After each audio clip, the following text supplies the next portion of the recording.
GTA 6 gonna be affected by the voice actor strikes? So firstly, before we get into this video, I need to say categorically no. GTA 6 has not been affected by the strikes that take place, but there's some other things that I do want to address in this video which are quite important when it comes to GTA 6 news in general. So the Screen Actors Guild American Federation of Television and Radio Artists is an American labor union that reflects the 2012 merger of SAG and AFTRA. It represents approximately 160,000 media professionals worldwide. This is literally just a work union for actors and voice actors and people that work in the acting and creative space. And recently there's been strikes that involve people that are part of this union, and what these strikes are for are usually to stop industry changes that negatively affect certain people within the industry. So the reason for this strike that's currently taking place is because a lot of video games are now using AI voices, and some people are completely misunderstanding the issue here. People aren't bothered by AI voices, people are more bothered by the fact that these AI voices are made by using data from real voices from real actors. At the moment, there is nothing legally stopping games developers and even film directors from modeling voices based on real life actors for the use of AI in films. This is essentially allowing games developers and film companies to steal other people's intellectual property, which is their voice. And the whole point of this strike is basically they want to institute a change in the industry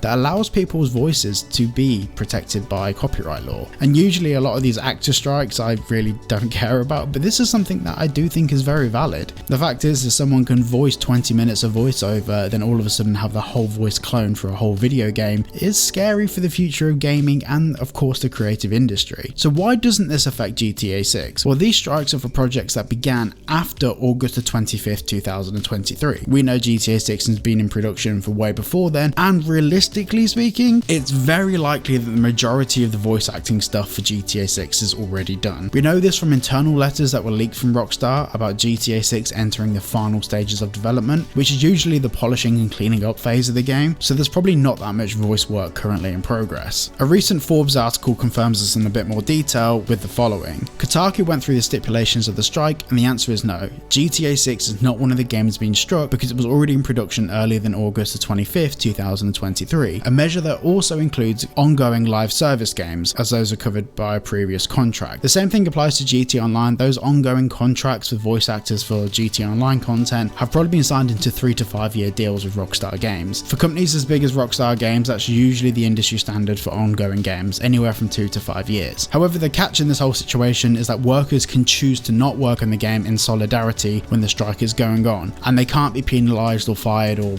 whatever from the company for doing so. The union's website published the following: whilst not struck, this game is produced by a struck company. If you have been engaged under a daily contract for this game, you can show solidarity with your fellow union members by choosing not to sign new contracts on the game. However, you may work the game and you will not be disciplined for doing so. The reality is though, a lot of the voice actors for GTA 6 have working relationships with the actual development teams, the people that work on the animation and stuff like that.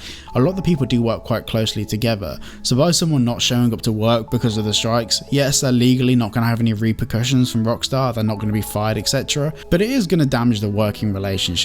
At the end of the day, the people that are working on GTA 6, especially in the voice actor roles, are relatively well paid for the industry, and Rockstar Games, as far as we know at present, aren't using AI to clone or dub people's voices. So it feels like the union itself are trying to target Rockstar Games and put them under this umbrella because they know that GTA 6 is probably the most impactful game that's ever going to be released. Bringing GTA 6 and Rockstar into the equation brings more attention to their cause. Whilst I do think their cause is a very valid one, I also don't believe that Rockstar have anything to do with the cause, and the union are mentioning them by association to bolster their case. In the case of Rockstar, it's not clear how many of its voice actors are actually part of the union in the first place, and none of the cast members have even been confirmed yet. Well, kind of. But we only really know Lucia is Maniel Perez, and there's still some theories up in the air about Jason, so we're not 100% sure on anything. So for us to actually get some in-depth knowledge on this topic, it's impossible right now. And the article goes on to explain that if the game is actually delayed, it'll probably be nothing to do with this strike. There are some reasons why GTA 6 could be delayed, but we'll talk about that in a different video. But at the moment, as things stand, the game isn't delayed. These strikes don't affect GTA 6, which brings you on to the final little thing I want to talk about in this video. There's so many Twitter accounts with like hundreds of thousands of followers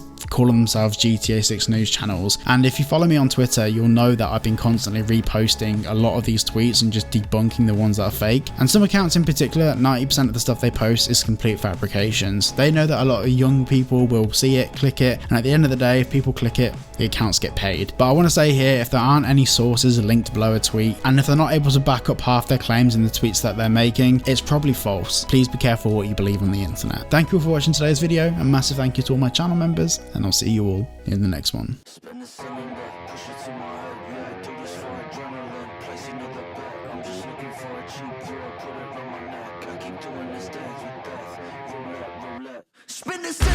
push it to my head.